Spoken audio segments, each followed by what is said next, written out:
jalanku, Engkau yang lebih mengerti cara untuk menolong hidupku. Ku percaya Kau Tuhan yang tak pernah gagal menjadikanku lebih dari pemenang. Ku percaya Kau Tuhan yang tak pernah lalai. Salam sejahtera buat kita semuanya. Perkenalkan, nama saya Yunus Alessandro Silvino, Prodi Pendidikan Agama Kristen, semester 1, Grup F, di Institut Agama Kristen Negeri Tarutung. Dalam video saya ini, saya akan menyampaikan materi program saya dengan judul Perencanaan dan Perspektif Alkitabiah. Sekarang ini, banyak orang-orang Kristen yang menjalankan ibadahnya dengan hanya datang ke gereja saja. Bahkan, ada beberapa orang menganggap agama Kristen itu hanya sebagai pelengkap. Dalam hal lain, dia tidak mau disebut orang-orang di sekitarnya tidak beragama atau yang sering disebut ateis. Padahal, hal sering itu datang ke gereja saja tidak cukup untuk mengerti kehendaknya. Sebagai seorang Kristen sejati dan bukan Kristen palsuan, dan hanya datang ke gereja saja, yang paling utama adalah harus percaya dan mengenal diri Tuhan kita, Tuhan Yesus Kristus, dengan memahami firman-Nya yang tercantum dalam Alkitab firman-Nya. Akulah jalan dan kebenaran dan hidup. Tidak ada seorang pun yang datang kepada Bapa kalau tidak melalui aku. Inilah yang seharusnya menjadikan kita mengenal Dia lebih dekat lagi. Alkitab adalah firman Allah yang memiliki kuasa tertinggi dalam kehidupan orang-orang Kristen di dunia. Selain itu, ada pula sesuatu yang membantu kita memahami isi dari Alkitab.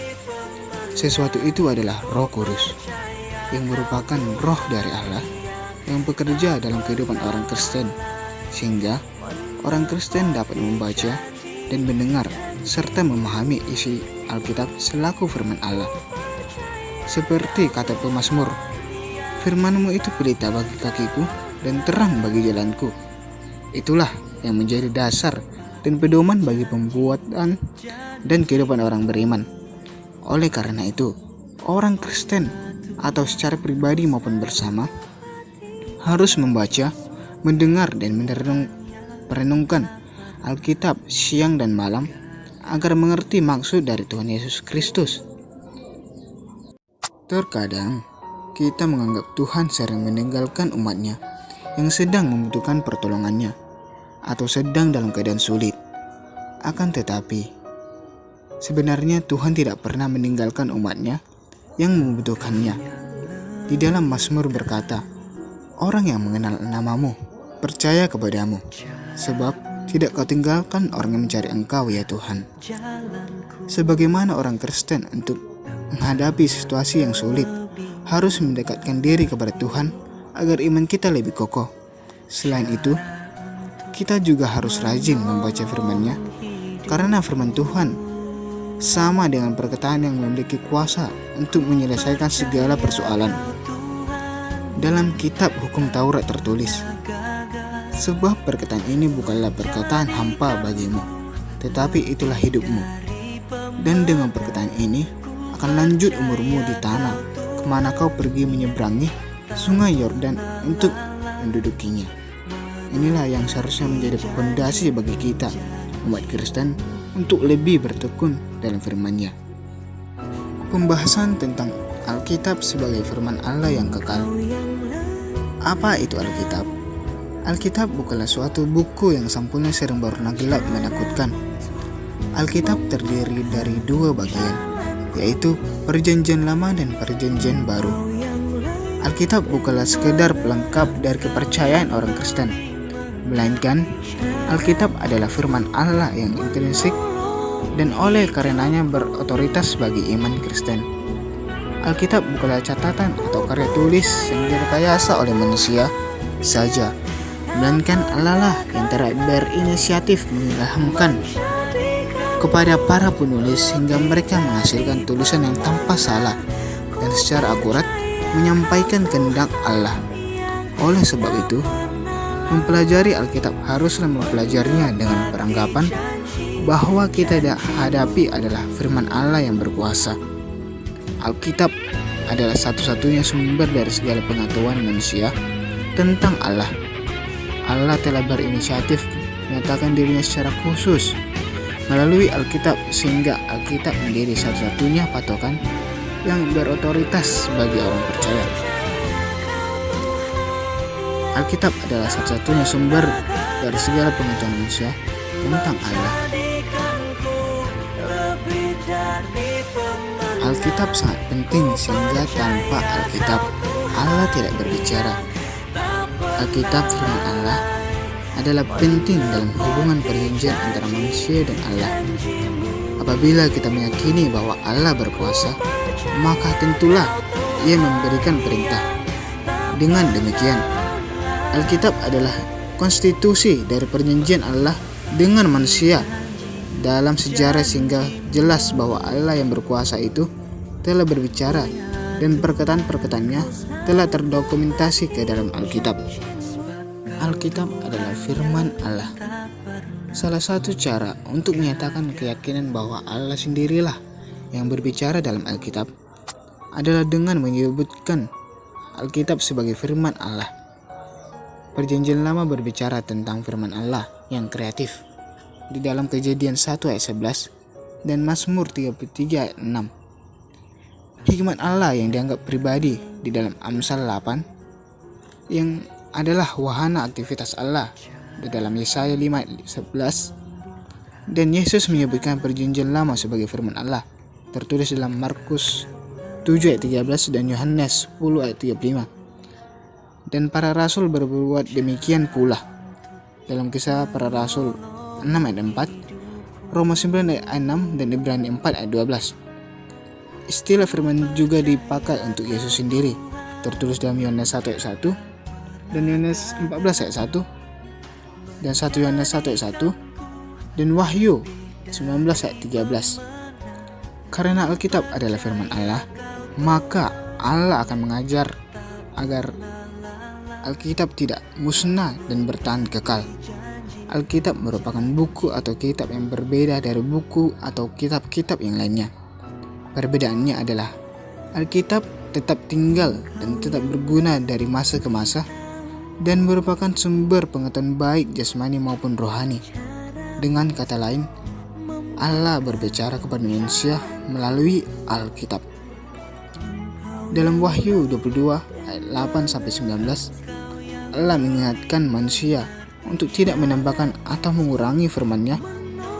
Demikianlah katanya, jika seorang menambahkan sesuatu kepada perkataan-perkataan ini, maka Allah akan menambahkan malapetaka-malapetaka yang tertulis di dalam kitab ini.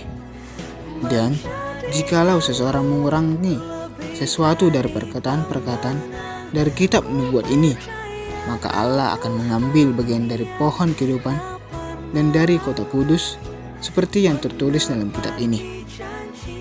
Kewibawaan Alkitab. Siapa yang percaya kepada Yesus Kristus tak dapat tidak ia mengakui bahwa Alkitab mempunyai kewibawaan. Apakah yang akan dapat kita ketahui tentang Kristus jikalau bukan Alkitab ini menceritakan kepada kita tentang Dia? Alkitab tidaklah beroleh kewibawaannya, misalnya menurut keputusan suatu rapat gereja, seperti suatu negara menerima undang-undang dasarnya via konstituante atau Dewan Perwakilan Rakyat. Alkitab mempunyai kewibawaan rohani yang timbul dari isinya sendiri. Roh Kudus telah mengajarkan sedemikian rupa sehingga gereja di masa lampau mendengarkan isi Alkitab dan selalu pula mendengarkannya sebagai firman Allah. Asal dan sumber kewibawaan itu adalah Allah sendiri. Orang-orang beriman mengakui disinilah dan hanya di sini saja, yaitu di dalam Alkitab, kita mendengar suara Tuhan. Bukti yang terbesar tentang kebenaran Alkitab terletak di dalam Allah sendiri. dan bersabda di dalam Alkitab itu yang disampaikan oleh Calvin. Calvin segera menambahkan pula bahwa sahnya bukti ini hanya diterima oleh mereka yang hatinya telah diajar oleh Roh Kudus. Oleh sebab itu, tak ada faedahnya berdebat tentang kebenaran Alkitab dengan orang yang tidak bersedia lebih dahulu mendengar dengan penuh hormat kepada isi Alkitab.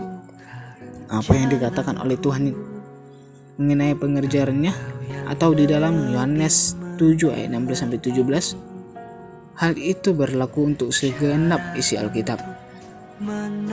Firman Allah mengajarkan kehidupan dan sifat seorang murid.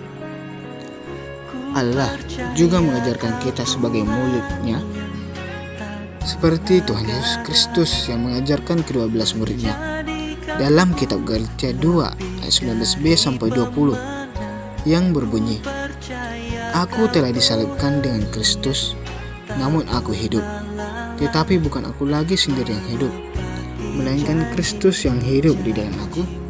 Dan hidupku yang kuhidupi sekarang di dalam daging, dan hidup oleh iman dalam Anak Allah yang telah mengasihi aku dan menyerahkan dirinya untuk aku." Kita telah diajarkan supaya Yesus Kristuslah yang seharusnya menjadi pusat dari segala kegiatan atau aktivitas kita. Menjadi seorang murid Allah itu tidaklah mudah. Akan ada halangan dan rintangan yang akan menerpa kita. Disinilah kita diuji untuk tahan banting dan tahan apapun.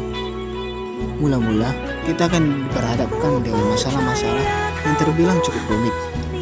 Ketika kita sudah bisa menghadapi masalah-masalah ringan tersebut, maka kita akan diperhadapkan dengan perkara yang lebih besar lagi dari sebelumnya. Disinilah kita juga harus mengandalkan Tuhan setiap saat dan tetap setia menuruti kehendak Dia. Barang siapa setia dalam perkara kecil, ia setia juga dalam perkara-perkara besar. Dan barang siapa tidak benar dalam perkara-perkara kecil, ia tidak benar juga dalam perkara-perkara besar. Apabila dia tidak dapat menyelesaikan masalah-masalah tersebut, maka masalah itu tidak akan menumpuk dan dia akan meninggalkan atau tidak setia kepada Tuhan dan mencari cara yang lain supaya masalah itu cepat selesai. Ada satu lagi perkataan Allah dalam firman-Nya bahwa percobaan-percobaan yang kamu alami ialah percobaan-percobaan biasa dan yang tidak melebihi kekuatan manusia. Sebab Allah setia dan karena itu Ia tidak akan membiarkan kamu dicobai melampaui kekuatanmu.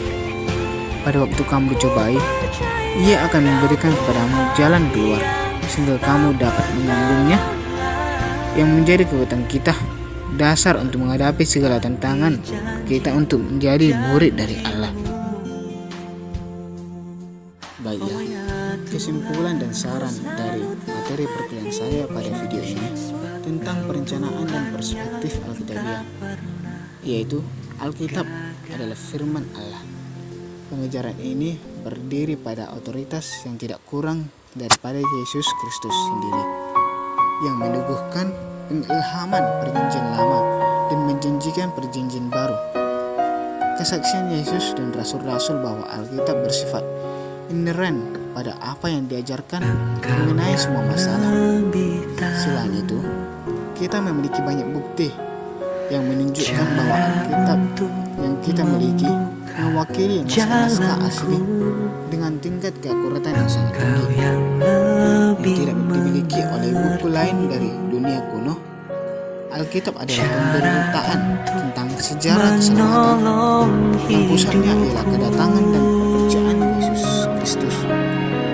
Dan saat percaya Kau Tuhan tak pernah gagal menjadikanku lebih dari pemenang. Ku percaya Kau Tuhan tak pernah lalai menepati janji tentang perencanaan dari Yesus Kristus. Engkau yang lebih tahu cara membuat